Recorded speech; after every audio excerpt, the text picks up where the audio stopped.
Hello and welcome to Disability in Fiction, the fiction workshop for A, people with disabilities, and B, people writing about people with disabilities.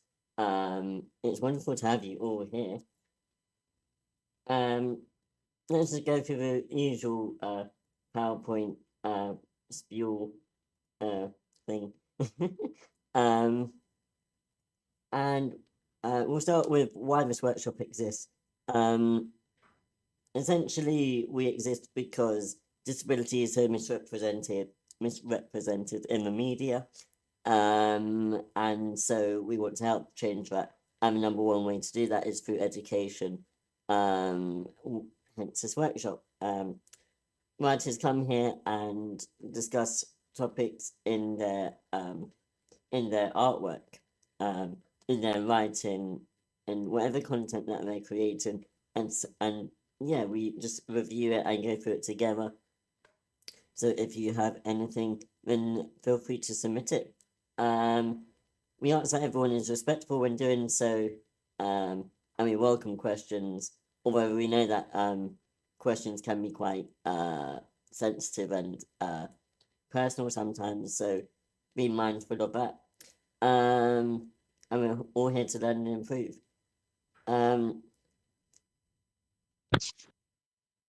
Oh, I thought Winner was going to say something. For the purposes of this workshop, there are 5 types of disability: physical, intellectual, sensory, mental health, and hidden disabilities, and all are very equally welcome. The disability workshop, excuse me, the disability workshop is part of 2 workshops here on the server. Or here in our community of servers, I should say. Disability in Fiction on WordCamp, where we look at all forms of media, particularly prose, but also audio dramas and stuff. Audio dramas, comics, and fan fictions. Screenplays as well, but we prefer if the screenplays go next week in our Disability and Screenwriting workshop. And essentially the 2 workshops are the same. They're both Saturdays, 4 p.m. British time, 11 a.m. Eastern, 8 a.m. 8 a.m. Pacific. I don't know why I'm looking backwards because that did my head in. And yeah, the 2 workshops are very similar in terms of what we cover. We look at your disabled characters that you're writing. We share disabled experiences that may help your characters be more realistic in, I think also unofficially for the disabled people among us, we find that there's a lot of shared experiences, and I'm a strong believer in disabled people talking about their own experiences. And yeah, we reviewed disabled characters in existing media, so yeah, and do writing prompts as well. Which happens in disability feedback. For new channels in both WordCamp and ScriptCamp, hopefully nearly identical. At the end of each session, we'll post a prompt in the channel in Discord. This channel is for everyone to post their work. If it either contains a disabled character and or is written by a disabled person. If you've done a prompt, then me and or Willow will identify the winner for that week, and award 5 coins to that person, and all other participants will receive 2 coins. Now, as a disclaimer, this is a safe place for all of us to talk about all aspects of disability, which means that we could end up talking about sensitive and potentially triggering topics, including mental health, addiction, trauma, and abuse, and you're welcome to leave at any point if things get too heavy. I've just noticed a typo. That has been there for literally weeks. Oh my goodness. Your mental and emotional well-being always take priority over your attendance. So yeah. So I'm embarrassed that I did that now. I had that typo there forever. Um, yeah. Does anyone have anything to discuss?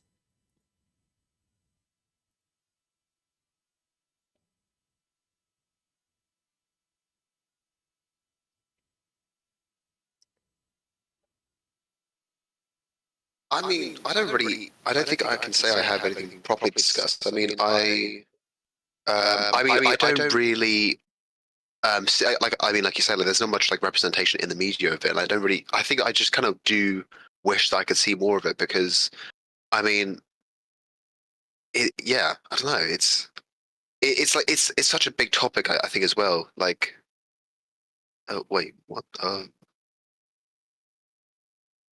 No, but I was just saying, because I mean, like of course I have had the like experience, I guess, like because like my mum works for a charity, and you know I've volunteered and stuff, you know, like to help out, and you know like I've spoken to like loads of people in her charity and stuff. It's really nice. I honestly love it. It's the kind of place she helps um children between 1 to 5 to like try and get into like proper education, like and try and get into the mainstream, and it kind of just like helps them. So you know it's really nice, and I think I have had the thought of like trying to like write something, but I don't know like where to really start with it, I suppose. So yeah. So I was working behind the scenes for a second. So I got most of what you're saying. Have you really, I guess, thought about the sorts of characters? Because I mean, and Winner will tell you this all day long. A disabled character is obviously a character, and so to some extent you have to think about them in any other way that you would for any other character. So, what kind of um, what kind of what are you thinking about? Yes, I know you will. What? Yeah. So just take me through any ideas that you've got for this character. I think is what I'm trying to ask. I think it's really broad, to be honest. I don't really have like a defining ground, I suppose, because like again, I think it's just like like one of the ideas I just kind of throw around in my head, just like trying to like I don't know, because I'm not sure whether to like go for like let's say like physical disability or like whether to go for more mental health kind of thing. Because I think I'm much more familiar with mental health myself, so like I know that better. But yeah, I'm not really um familiar with so I can't have like the same sort of personal experience, I'd say, if that makes sense, as someone with a physical disability, if that makes sense. Yeah, I get what you're saying. I mean, what I would say is that welcome Lasagna, by the way. I would say that Hello. every like sorry, lost my train of thought. Every writer will at some point write about an experience that they aren't aware of. So I mean, how many writers write about bank heists and stuff? And you know, obviously they aren't bank robbers, but they write about it anyway. Um, I mean, so as long as you do your research, so yeah, I would say don't let your don't let your able-bodiedness put you off writing a disabled character. Um, cause yeah, I think as long as you do your research, you can't really go wrong because it's important that everyone sort of you know is writing about the people who exist. You know, you have people who are different races, and you have people who are different ages and genders, and so on. So why not disability? You know, whether you're able-bodied or disabled, you can write and include disability as long as it's done with care. Um, you know. Yeah. No, I totally get you with that because, like, I mean, I get what you mean with the whole bank heist kind of thing, you know, because, like, yeah, everybody wishes they could rob a bank or whatever. But I think I get your point because it's like, I mean, I think as well because it's like, I think also myself, I think I'm quite worried because, like, the last thing I want to do is write something which is quite misleading or like misrepresented because I don't quite know like the ins and outs as well of like what you can write, what you can't write as well. That's the problem. Yeah, exactly. And like I say, I think that it's about just doing research and talking to different people. And that's one of the reasons that this workshop exists, essentially, so that disabled people can review it and give you sensitivity readings and stuff like that, which it is invaluable, I think, in writing. I kind of want to chime in because I completely, I think I understand where you're coming from because I've felt the same. I try to put disabled characters in pretty much everything I write. And this, my disability is more mental and so I've wondered, like, do I have any right to write this character? The same goes for race. Do I have the right to talk about this subject or whatever? And the answer is yes, but you can write any character, write about anything that you care about.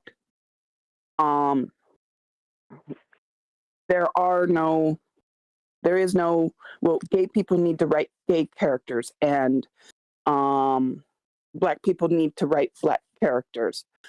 That's not really true. In fact, it's better if we can write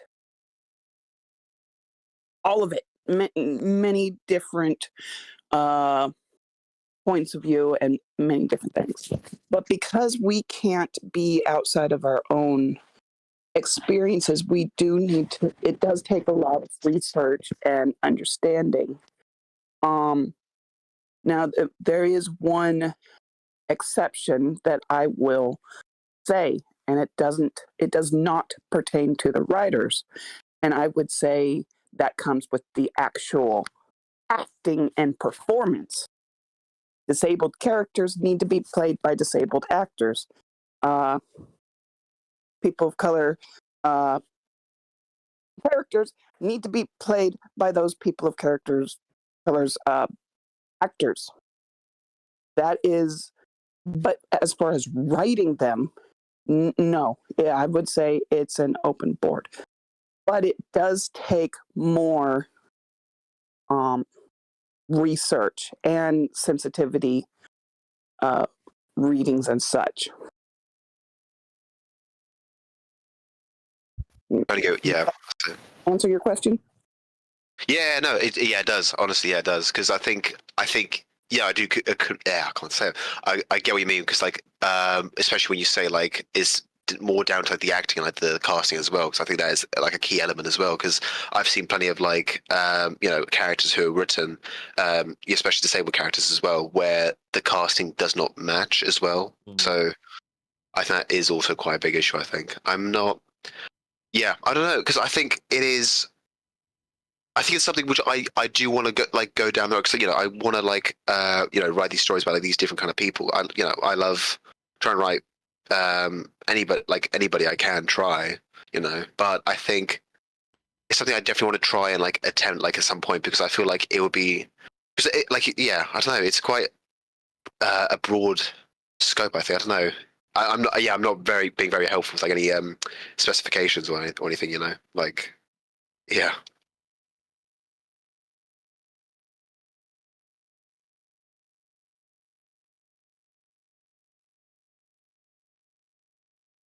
Yeah.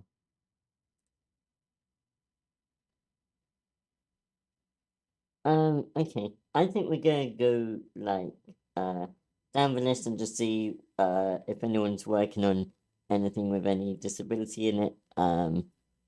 And yeah, so I'll start with lasagna. Have you been working on what have you been working on?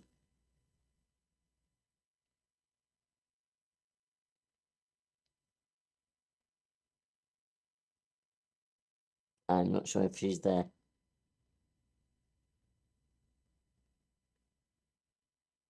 Okay. In that case, Nacho, I have a really bad memory. We were talking about a paraplegic, wasn't it? Who goes camping. have you started that project, or?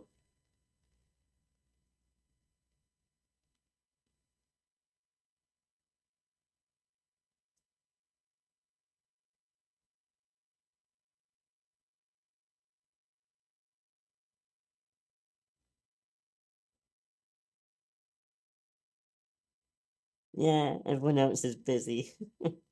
Oh dear, this is going well. So yeah, like where's everyone gone? Yeah. And PDF is me. And we've just spoken to Saturn. Willow. I mean, yeah. So we can always ask. You never know. Yeah, have you been working on anything with disability? I have. It is a script. And I'm getting close to actually finishing. It's a pilot. It's a I don't think I have a good log line. Is this Poppin' J? No. Okay. I started like 3 days ago, and I've just And been you're writing. nearly finished. And I'm nearly finished. Yeah, Wow. I've been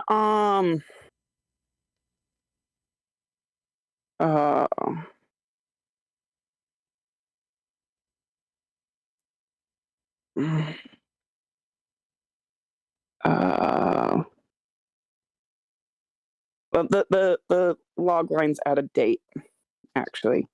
Okay. Yeah, I started 3 days ago, and it's already out of date.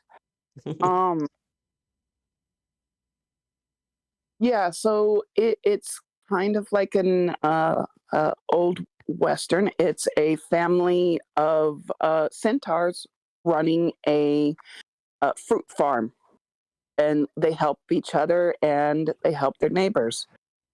In the pilot, there are three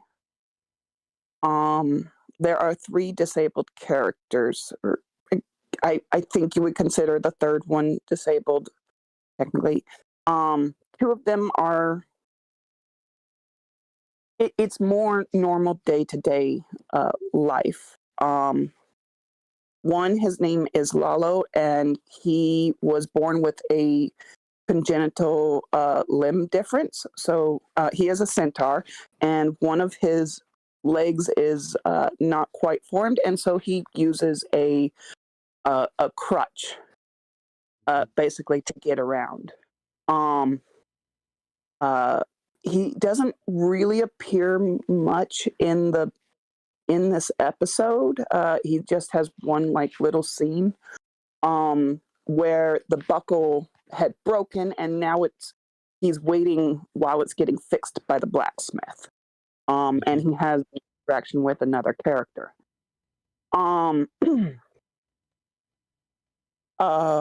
more importantly, as Joel said, it's important to have. I tend to harp on that they need to have like normal goals, normal likes, normal. They still need to live in the real world, basically, kind of thing. All right. So anyway, Lalo, we see him. He's helping to harvest the family fruits, but his preference is he loves taking care of animals, and he loves the hiking and the going out into nature. He loves the stargazing, and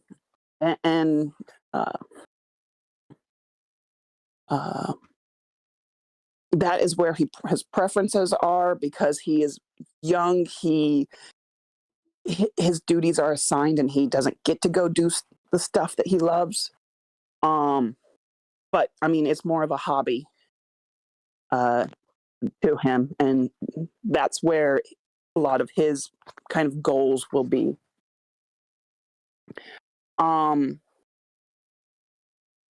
The second character that is disabled is his name is Big B, and he is virtually blind. He is about 55 years old. And yeah, he is a centaur. And this sunglasses do not exist in this world. He is not completely blind. He just has like a frontal blindness. He can barely see out of his periphery, but it's hard. The sun gives him headaches and such, so he wears a large brim hat with kind of a veil over it to block out the sun. He is he is one of the harvesters. So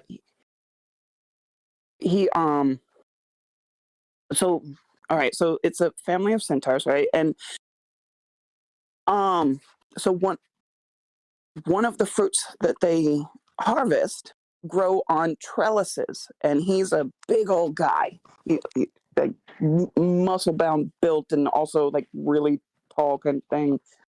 He's big, and so he goes under these trellises that are barely big enough for him, and that way he can feel the fruit with his skin as to what needs to be picked. And he has been doing this for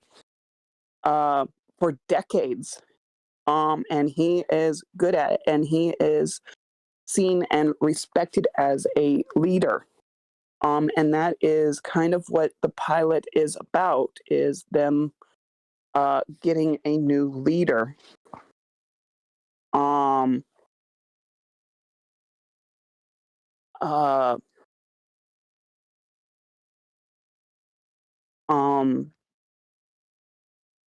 Yeah, so he can find his way around the farm with no problem. He knows that even completely blind, he needs no help around the farm.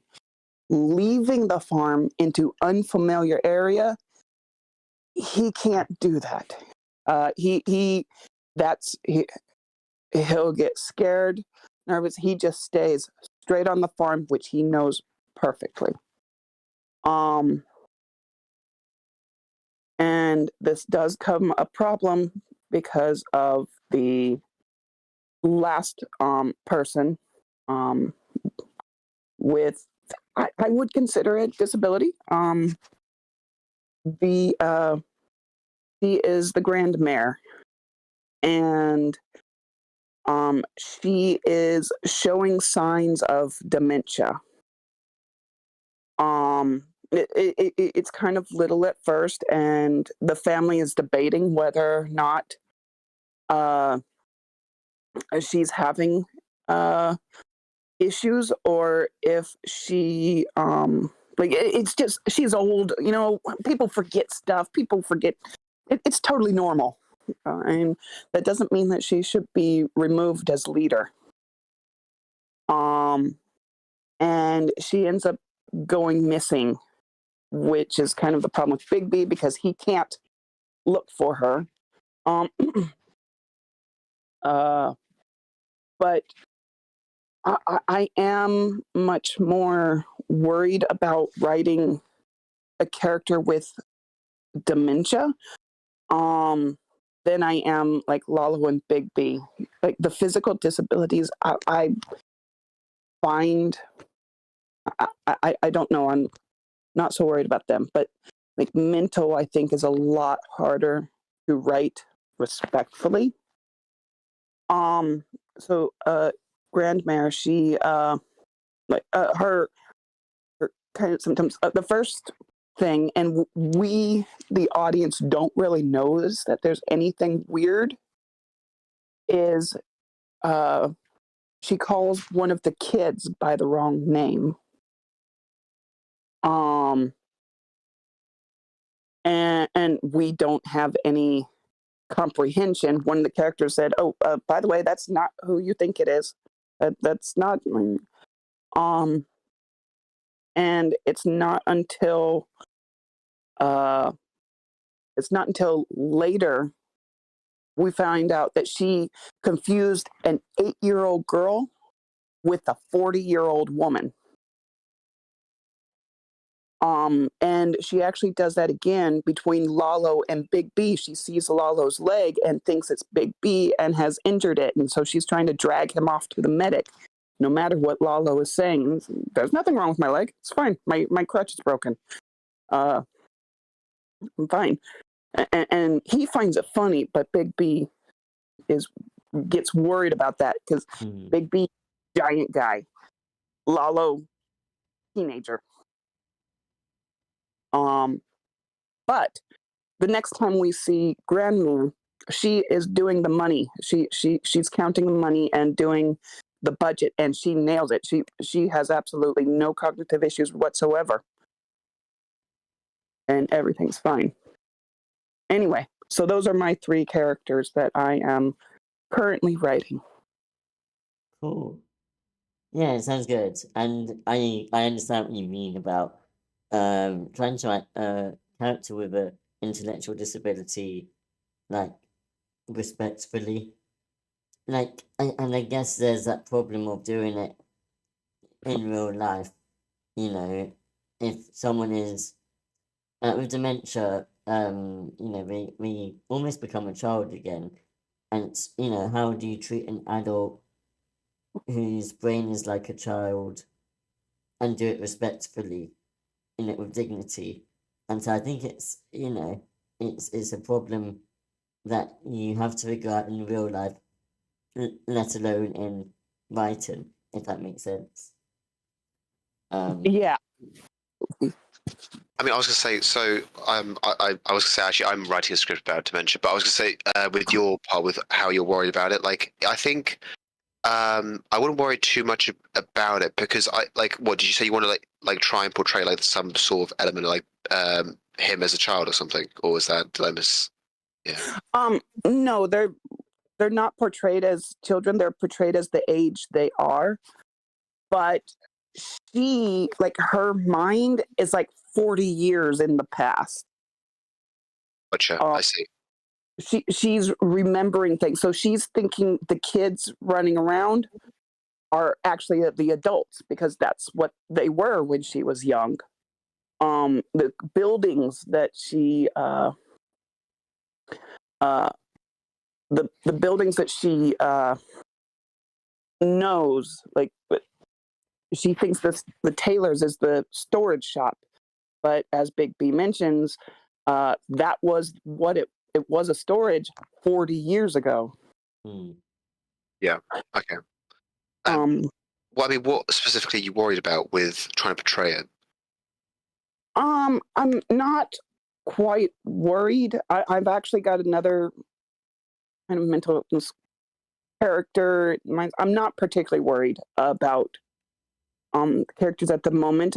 We'll see when I finish it, and I will most definitely be bringing it to read. But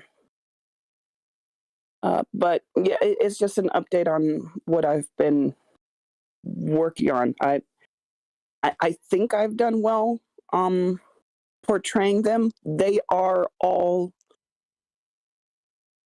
more than their disability, but their disabilities do affect their lives. I hope that's my goal. That's good. Yeah, and that's an important balance to find when writing anything. Cool. I look forward to reading that. Yeah, and to have gotten through that far in 3 days is very impressive. So well done. I'd be lucky to get it done in 3 years at this rate. But yeah, well done, and can't wait to see it. Welcome, Dan. It's good to see you. What have you been working on this week? If there's anything related to disability. I'm not sure, actually. I don't think there is anything specific to it. Okay, cool. In that case, have you been writing it, like, forget disability, have you been writing anything at all, or? Yes, I have. Cool, do you want to take us through it, or you don't have to? At the moment, I'd rather not. I'm trying to conserve my voice. And we'll see. Okay. Okay, fair enough. No worries. I will see if either Lasagna or Nacho are available to talk now. What have you been working on?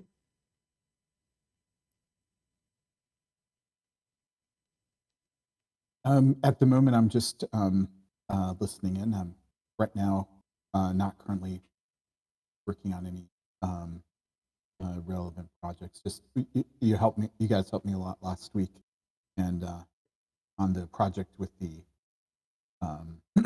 about the like adventure vlogger in the van.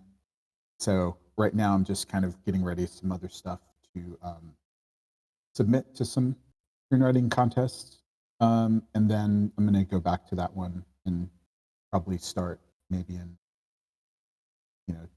May or June. I should start the new, outlining the new. Okay, cool. Yeah. And Lasagna. I'm not sure if she's there.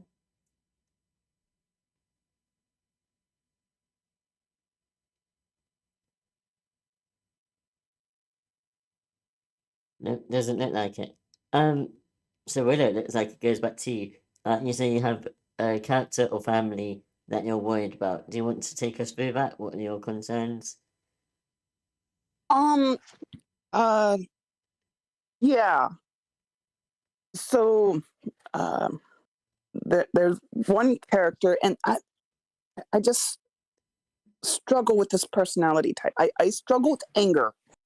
I really struggle with like just angry, defensive people. And that is a normal response to certain things, and so I want to portray it correctly. They're I've decided to cut them from this episode and move them to like the next episode or something. So first we meet is this is from a completely different family, and we see a guy. He's an older guy. I kind of went with the stereotype, and then we'll kind of see behind the scenes. Like the old, angry, get off my lawn, redneck. This is kind of a redneck family,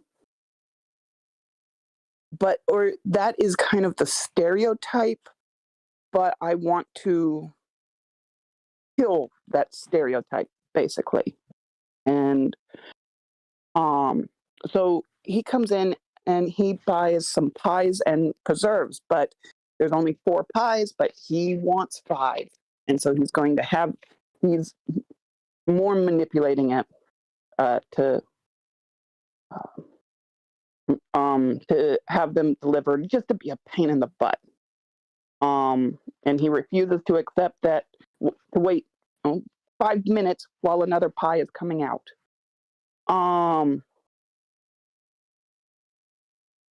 So the pie gets delivered, and the character goes to their farm, and it is in absolute shambles. It's not nice and clean and productive. It's an absolute disaster. Everything's overgrown. Bugs, rats, filthy. Windows are shattered. I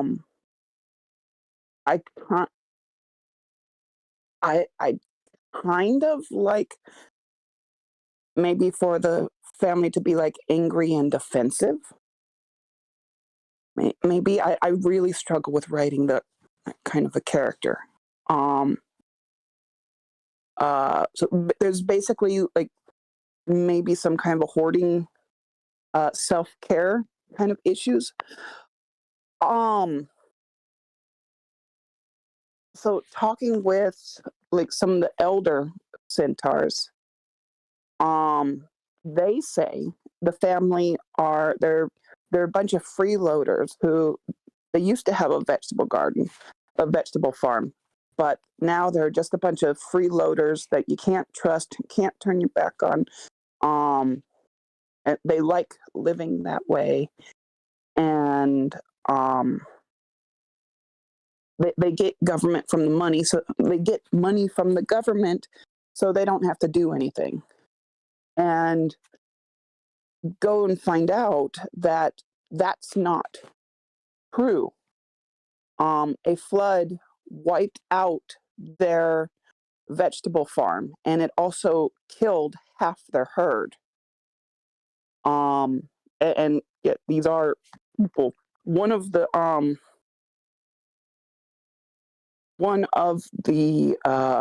ones who was killed was the blacksmith, and he was the only one who knew like how to fix things.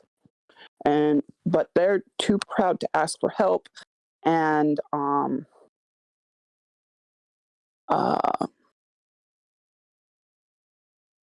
they're too proud to ask for help, and they don't feel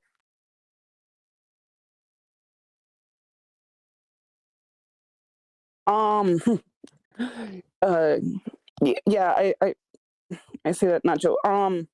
I don't. Different people get angry for different reasons. Something that will make someone angry won't necessarily make someone else angry. And in this case, this is a sense of extreme pride and extreme shame. If I am dealing with something of extreme shame, I don't lash out. I cry. I go inside, honestly, start beating myself up, and I react. I withdraw if I'm shamed.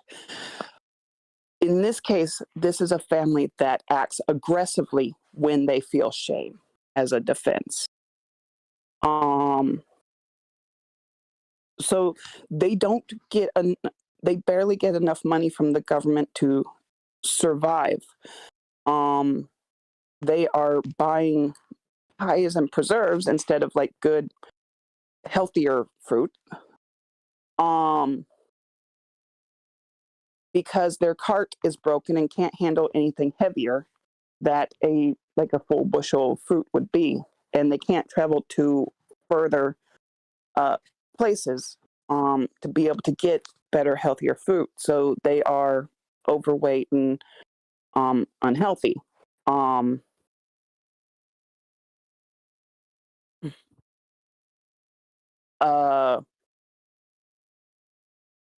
They also their budget, because they don't get enough from the government, they also cannot buy seed and stuff to start a new vegetable garden, and it's just a constant cycle of they are falling into a deeper and deeper pit. Others are angry at them, they are angry at themselves, but they're lashing out. This is something that's actually more common than we like to admit. And this kind of family is something put down. Well, why can't they just help themselves?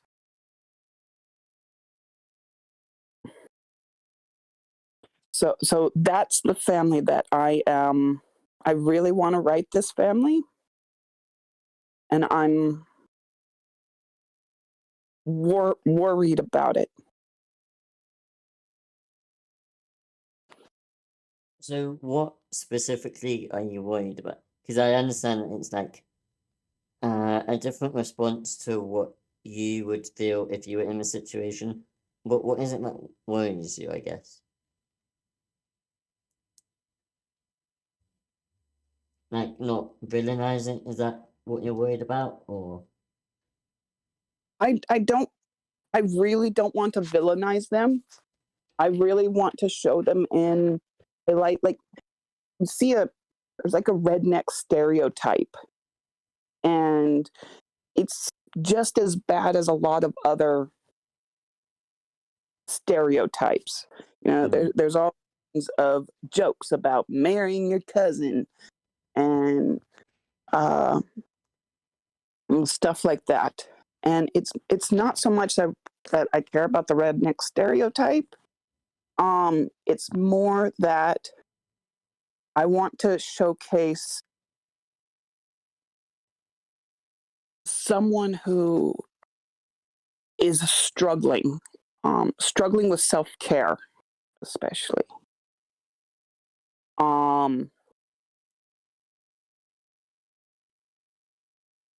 And especially everyone else judging. I don't know.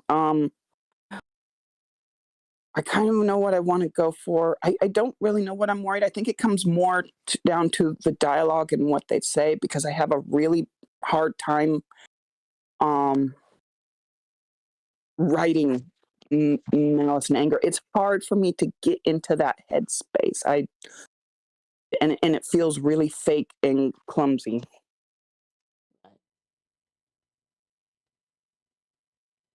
That makes sense.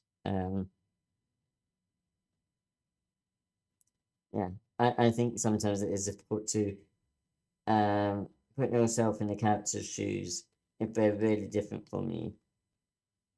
I think to some extent you have to be an actor to be a writer, to get into character.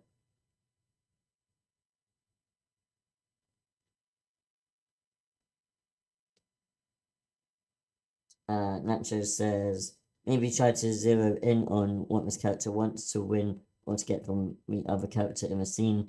What are the tactics, lines of dialogue, emotional beats, many objectives that they use to achieve their scene goal, and take it on a scene-by-scene basis. Emotional subtext of the lines has to do with what the character wants in that scene.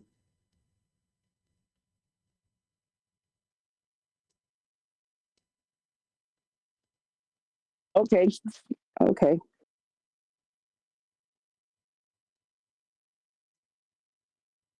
Yeah, I think, yeah, make it smaller, so, rather than thinking they're always angry, think, in the scene they are angry because, rather than, because always is too big to get in your head, sometimes, so, in this scene they are angry because, and, maybe that will help you a bit. Okay. Yeah, I was just gonna add, basically, when we're writing dialogue, we're acting these characters, right? Whether we're using the keyboard to type it out or performing on a stage, we're really sort of imagining what if we were in that situation of that character, right? And sometimes the character is very, very different from us, right? But we have to sort of imagine, well, what if we were in that situation, or maybe even find some other parallel that's a little bit different, but that's easier for you to relate to, because it's really more like an acting question, kind of, right? Because you're like, oh, I'm writing this character that's very different from me. How can I, improv out what they're going to say to the other character in the scene? And you might find sometimes making little acting adjustments, right? So it's looking at a scene, sometimes you just have to workshop it and write it and do table read and get some feedback and stuff. But it's sometimes an adjustment might work where it's well, it's as if,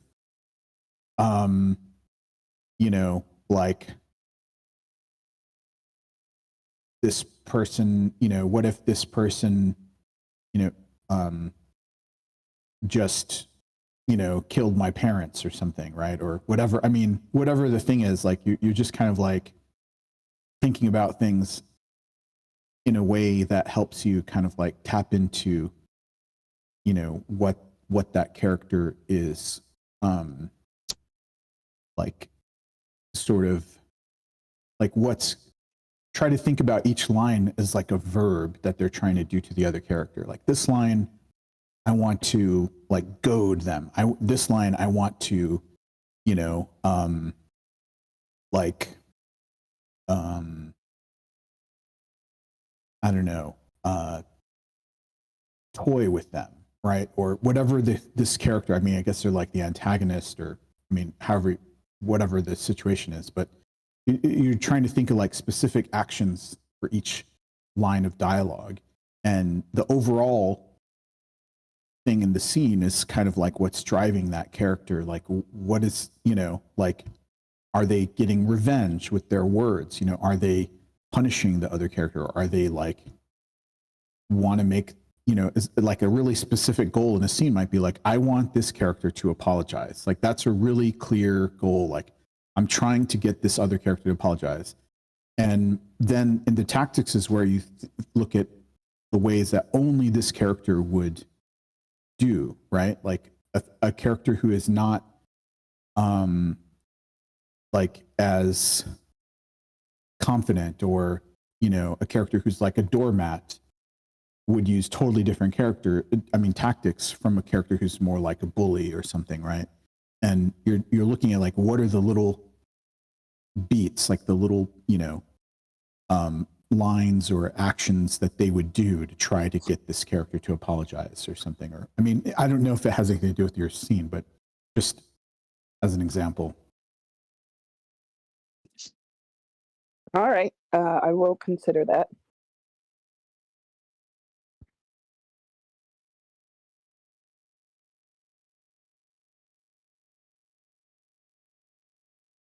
Also, what is the things that make you personally angry? Maybe think about it that way, right? Like if you get really angry when somebody, I don't know, like cuts you off in traffic, I mean, maybe think about like, well, in some ways, like for that character, this is a similar experience, maybe. I don't know. Well, that's actually one of my problems. Because I don't get angry at stuff normal people get angry at.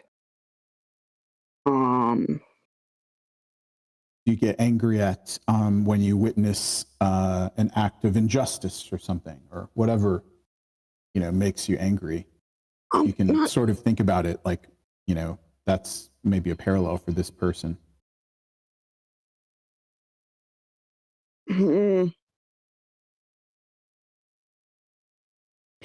Kind of. It's. I'm more. I do tend to get angry when it comes to like bullying kind of behaviors. I get very angry and defensive. But when others mock, particularly mocking.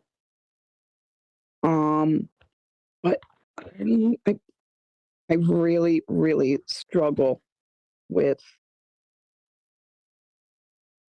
anger. Most of my anger tends to be self-directed, not at others. It's just a different mechanism.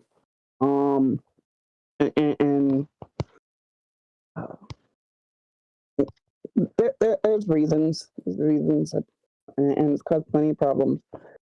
But I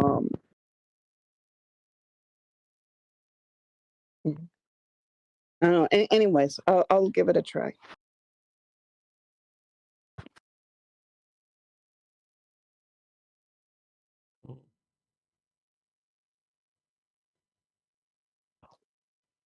Alright, I think we're going to do a picture prompt. Since it seems like not many people have things that they want feedback on.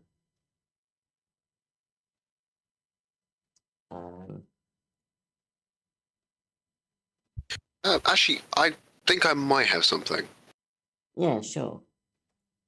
So I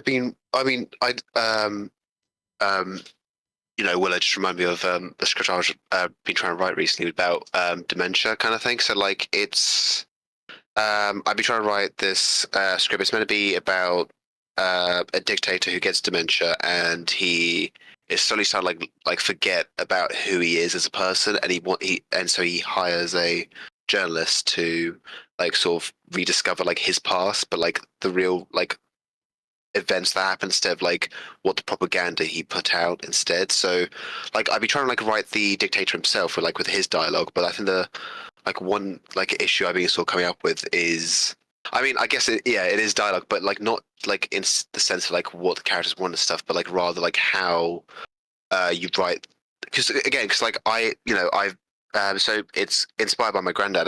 Like he already has difficulties with like speaking and stuff, but not like to a full extent. However, like I'm not sure how much I should consider that in terms of like writing it in itself, because I'm worried that it kind of slows down the pacing. It slows down the pacing of the script, but at the same time, like it makes it unclear what is being said. If that makes sense.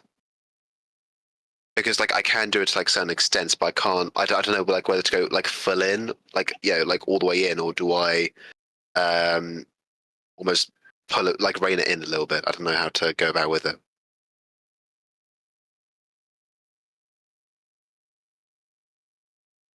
Does anyone have any ideas for Saturn about how to do that? How to make the dialogue realistic without slowing the tone or the tempo?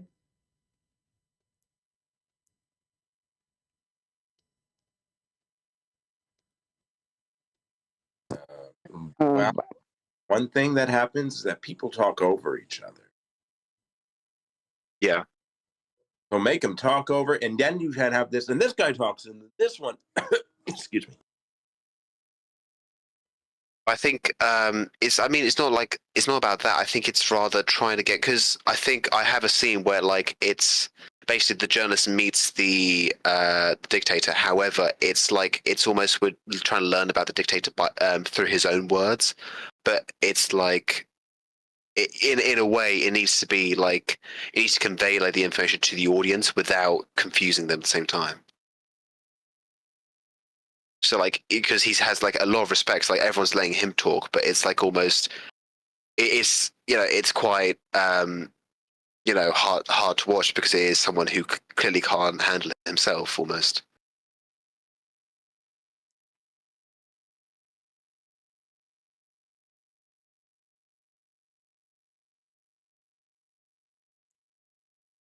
Mm.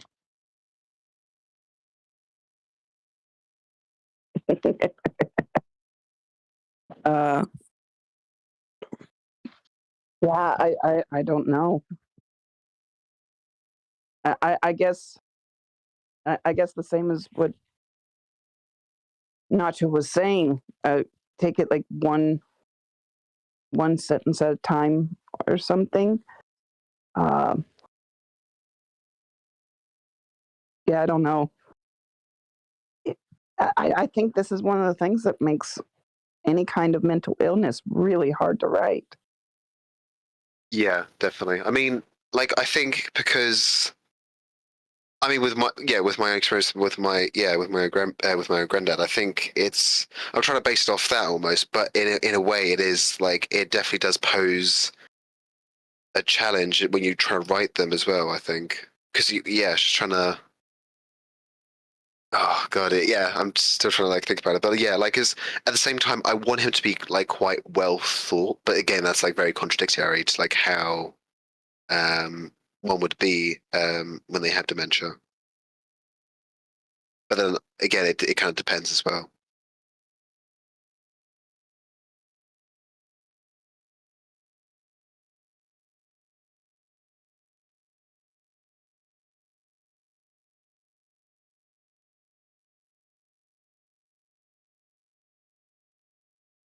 I think one of the things that makes it extra hard is like, unlike so many other disabilities where we can actually talk to the people who are experiencing it, things dementia and stuff, can't really, once it's gotten far enough, we can't really talk to them about it or about their experiences. Yeah, no, I get you mean, because like it's like I think it is definitely one of those, especially when it gets more progressive. It's like it's harder to like try and understand it as well.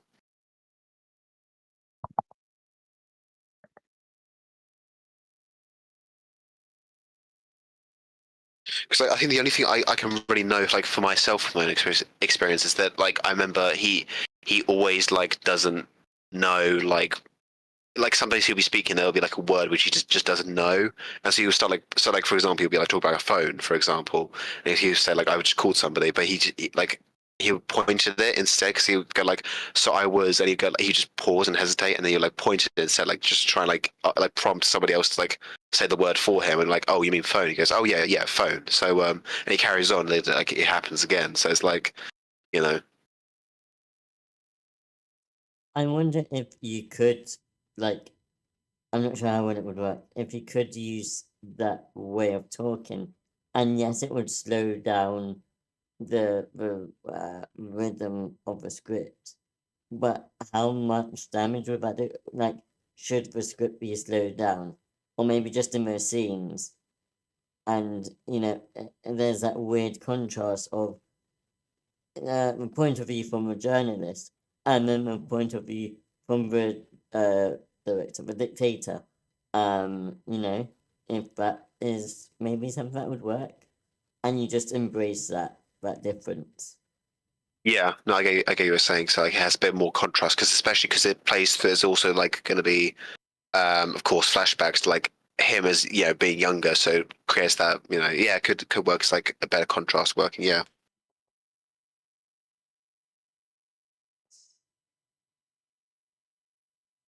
Yeah, I think that's about. Yeah, because I think that's like my only issue at the moment, like currently with it. But yeah, I think that works. Yeah, thank you. Cool.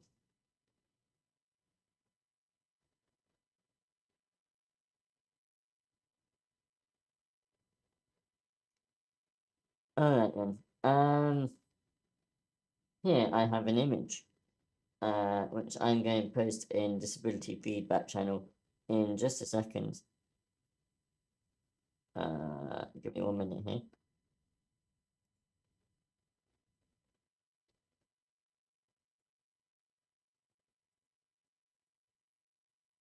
Well, I apparently break my screen.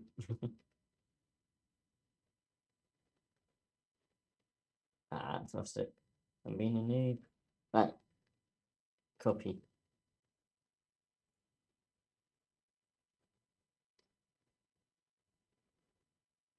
So in the disability feedback channel, I'm going to create a post with an image.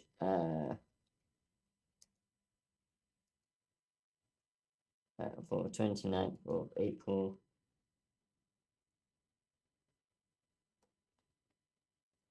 Copy the link if I can.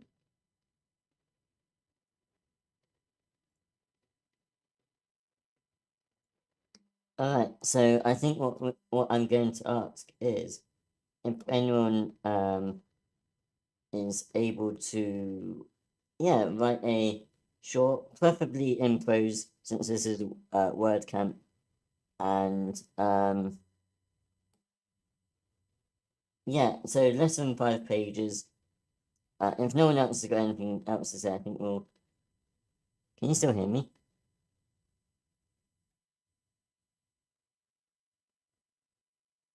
Unfortunately, my Discord crashed. Give me 1 minute.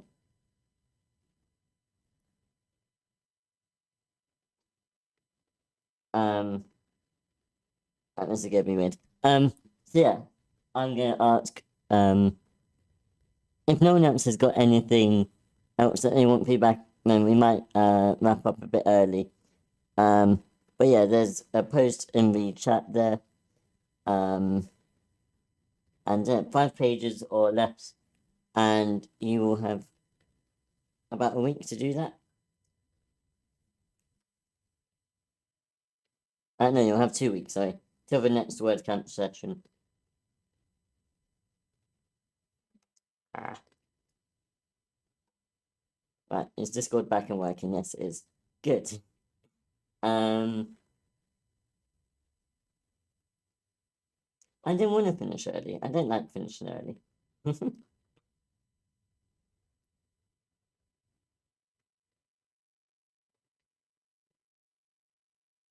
I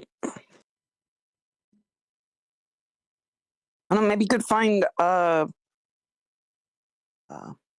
like, or we could discuss a character that is in media and the pros and cons of them.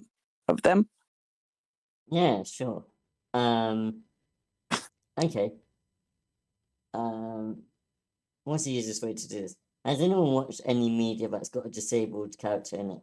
And we will try and find one that, like, lots of us have seen.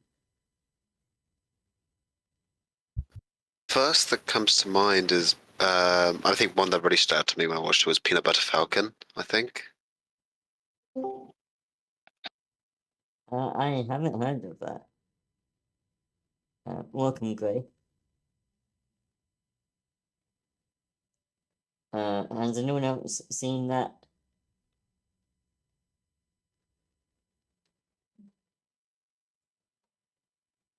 When it asks what's that from? Peanut Butter Falcon. Peanut Butter Falcon. It's the movie. Hang on. I need to find it again because it was on Netflix for a while. From 2019. It's got Shia LaBeouf.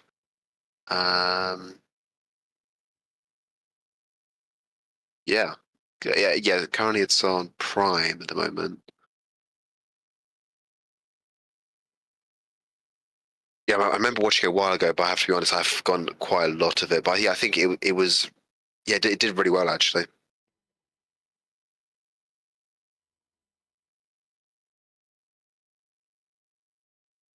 I'm gonna see if I can find it on logline. It's about Down syndrome. That's actually something we haven't discussed.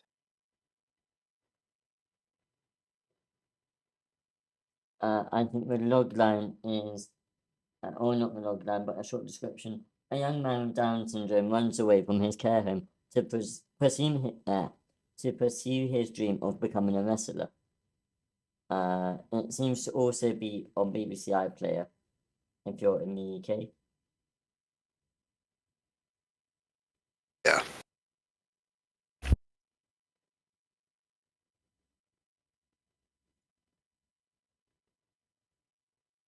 What other bits of media have people seen disability in?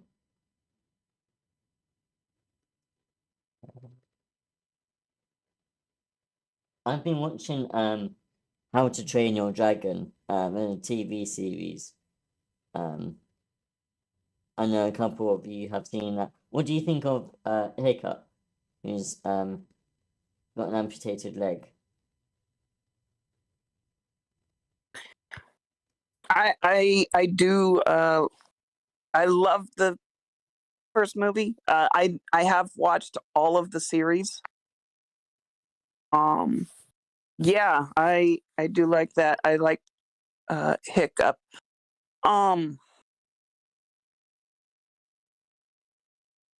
I feel like they do a decent job of portrayal.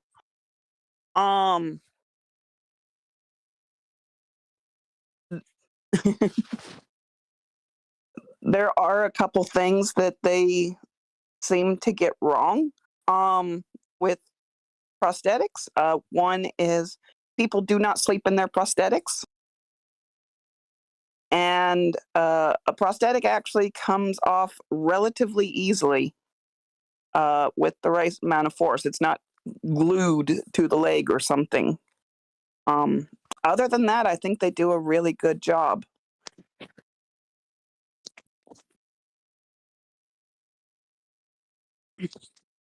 Yeah, I mean, I haven't gotten through the whole series yet. I was just trying to figure out where I was with it. I think I'm on series 2 of the series, and I've seen the movie. I have to say, like, I was waiting the whole movie for, like, because I'm sure the movie showed, like, the accident or what happened, or, like, it just seemed very abrupt. And I was thinking, whoa, that happened, and I nearly missed it. But I don't know, it doesn't seem. Oh, and also, the dragon, what's his name? Toothless.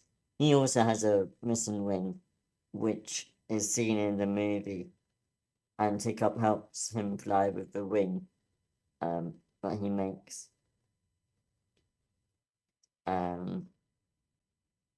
Which I guess was actually the main plot for the movie, or one of the main storylines.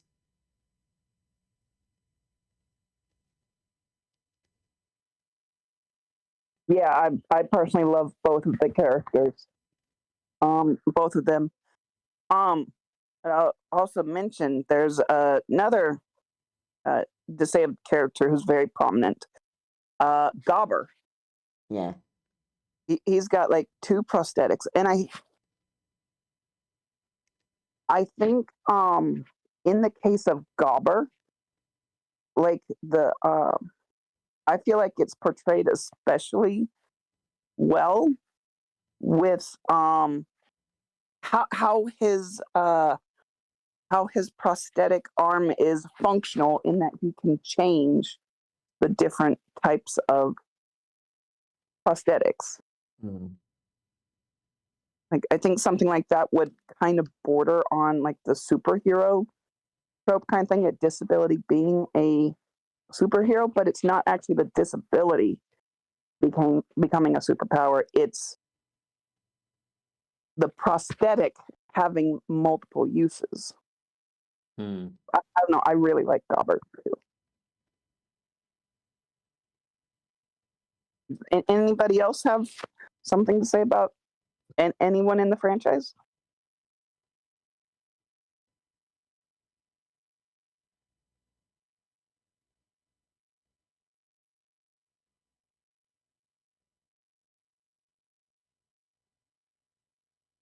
Ray, I'm shocked with you. You're the animation host.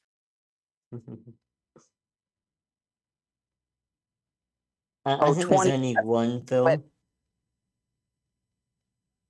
What?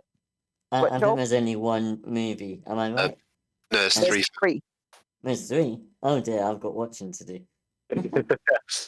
A marathon of How to Train Your Dragon. Yeah. Oh, I was really proud of myself for watching them. Because like I think I watched the TV show a bit, but I don't know. I think I should have watched the movie first, like really get the context of it. Because I was watching the TV show because I had my brother watching. I was like, oh, okay, this sounds nice.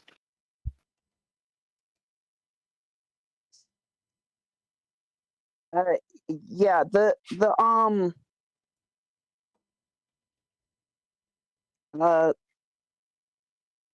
TV shows, I believe, are set in between the first and second movie, but you don't need to see the series to understand the second movie. Okay.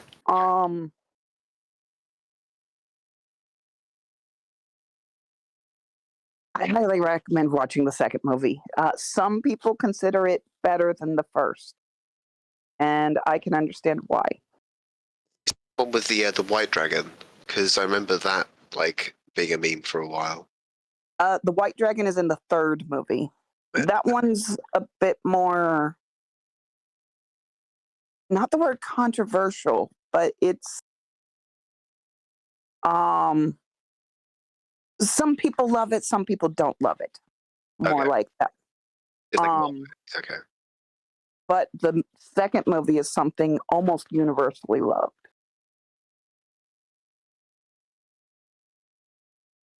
You know, now I have the compulsion to watch these films now.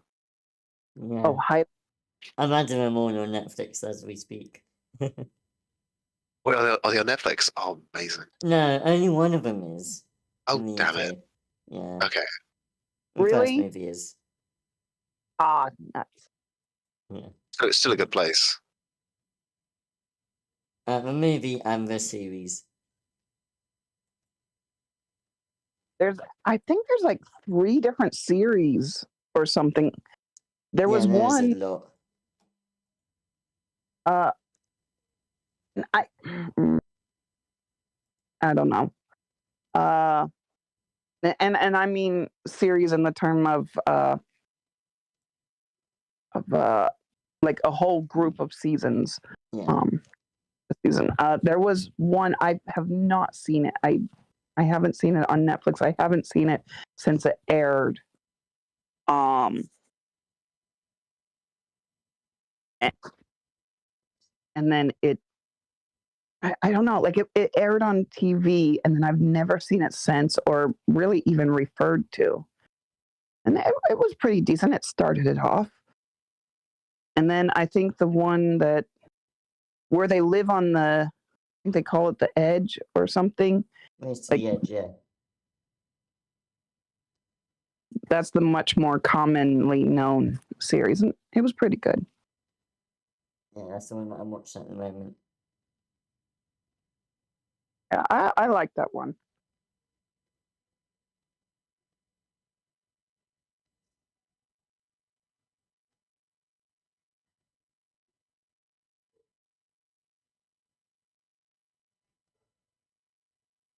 Yeah, I don't know if you should finish the series before watching the second movie. You don't really need to. Fair. I think you could. I was feeling like you could just watch the first film and then just go to the second film because I don't think unless there's something like pivotal like in the series itself. Right. There's not. Okay. Yeah. There's absolutely not. It catches you up. What I am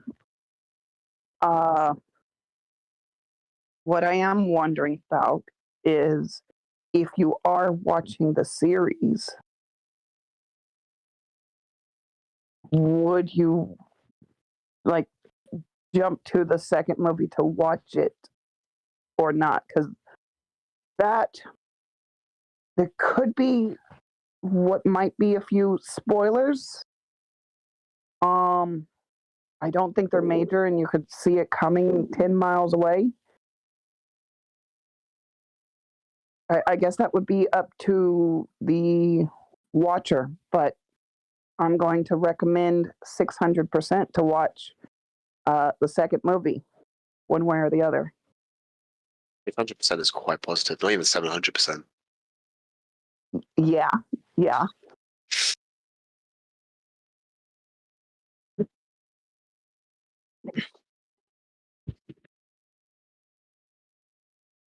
So those are my thoughts. But No. I mean, to be fair, I do.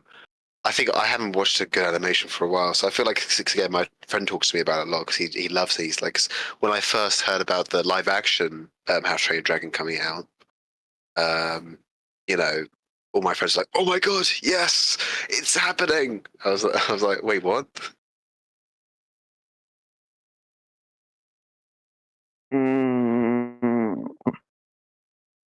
there's a live action one coming out.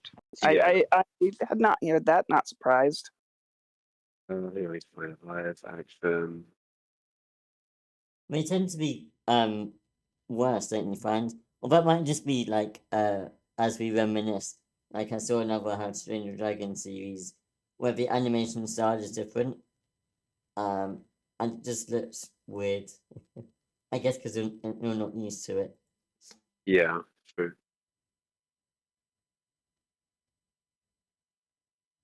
Mm. I mean, apparently it's being it is still got the same writer as the original creator. Oh, that's good. Oh, that is really good. Okay, I'm a bit more relieved now. It's like, whew, sigh of relief. Yeah, exactly. I know this is off topic. Joel, I'm putting you on the spot because I know you watched Avatar: The Last Airbender recently. Have Yeah. you watched the movie? Oh, not yet. It's on my watch list. Ah, I was What the- gonna so because like before the first workshop started, me and Willow were coming up with a list of different media that had disability in, and like all of mine were live action, and near enough all of Willow's were animation. So the two of us are very different in what we watch. So now I've got like a list of things like animations to watch. So I added a load of them to my Netflix watch list. I'm slowly getting through them. Slowly hey, binge watching all of them. I give Joel a whole lot of credit. He binge watched Avatar: The Last Airbender, which is pretty awesome.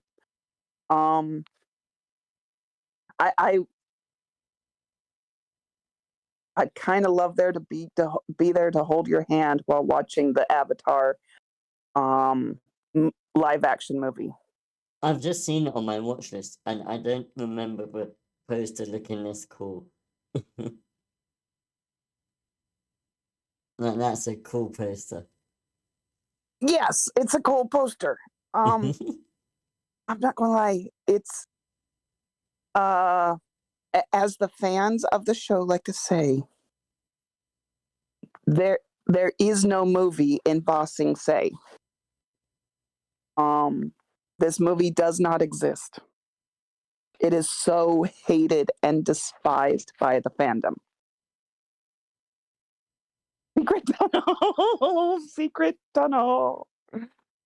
Oh, you need to go to Lake Laogai to cleanse your brain after watching it.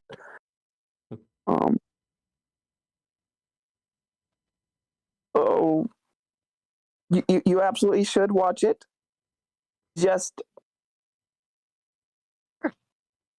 it's painful. Okay. Oh my I did God. enjoy the series. The series was good fun to watch. And Toph, oh my goodness, I love her. Oh.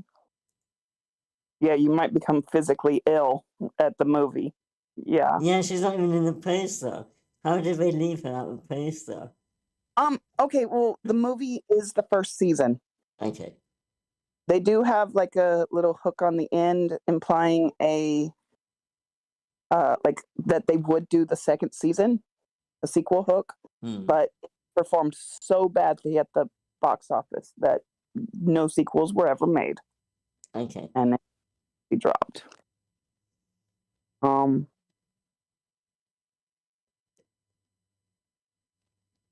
Yeah, I know a YouTuber who she it took her forever to finally watch the series, kind of goaded by her fans, and she loved it. And then she watched the movie and she cried. She was so upset. It was like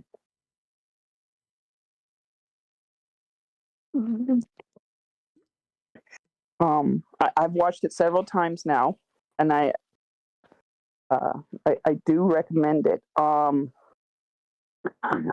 Is Hello Future Me did a 3-hour video on this movie, analyzing all the different aspects of it. Whoa. And it's a really good video and very in-depth of kind of what to do and what not to do in a script or in a movie.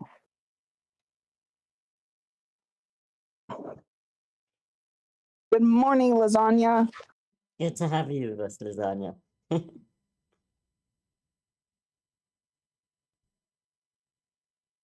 We were talking about How to Train Your Dragon and Avatar. Yeah, everything with disability. Wow, I can't talk today. All the stuff with disability. Woo, bring it to us. I will take it all. all this stuff with disability. See, it'd be nice if I knew anything.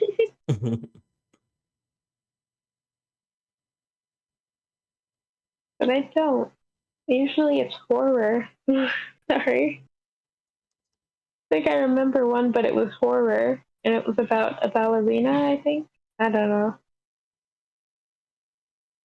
Oh, nothing good What? happened for her. I don't remember what it was called, but she ended up in like a wheelchair and like, I don't know. Things happened. It was like Oh, a is that horror Run? movie. Yeah, I think Yeah. so. Or Black Swan. I don't know. I really, I genuinely don't know, but like, so bad things happened. Is it For one some where the reason, I mum know of paralyzed it. her? Maybe. I don't remember because like I didn't watch it, you know? I just remember that it existed and like if we're talking about disability, then it just makes me think that how people make horror movies because people are disabled. Yeah.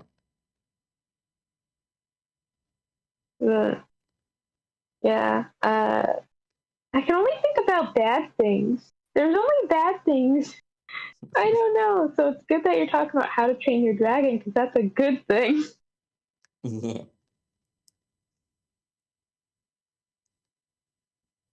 Yeah, there's just so much bad things in this world. Loaf, loaf.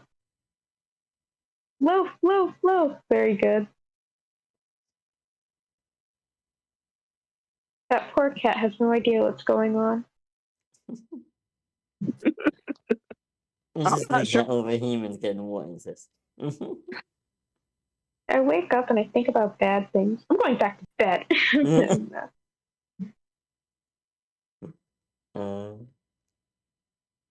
But hello, everybody. Continue your conversation. I'll be here now. Yeah, Nathaniel, what are you writing disability-wise of any projects you're working on? Oh, Jesus. Is that a question you asked me while I was out? Yes. I'm so sorry. Nothing. I guess I did want to write something very depression related. But I think I do want to work on something with a disability. I just haven't gotten to it yet. But I think I'll write a short. Yeah. I don't know of what yet, but it'll be there. I don't know. I haven't been writing anything lately. I've just been writing very random things because like my brain cannot comprehend anything at the moment. So So I you're don't just writing know. shorts to so that at least you got writing practice. Mm-hmm. Yeah. I think unless anyone has any objections, we're gonna finish up early. And what we'll do is we'll finish up with like writing a short like prose thing based on an image that I posted in disability feedback. And yeah, we can just work until the end of the session, and then you'll have 2 weeks when we will review it and see what we think of your like. I think the deadline will be let me go to the channel. Deadline will be the day before the next disability and fiction workshop, which is the 5th. 5th of May at midnight.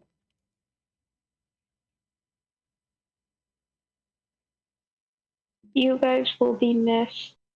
You invaded my dreams, and I will miss you for that.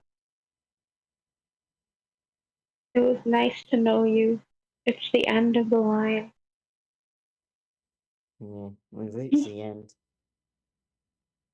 So yeah, give me your prose stuff for next time, and 5 coins will go to the winner, and everyone else who participates will get 2 coins. So Wait, you should all be able what to is see this it. competition? What? What is this a competition? What did we do? Yeah, it's like all the other shorts stuff. Disability feedback. Let me ping you guys there. Oh, okay. Sorry.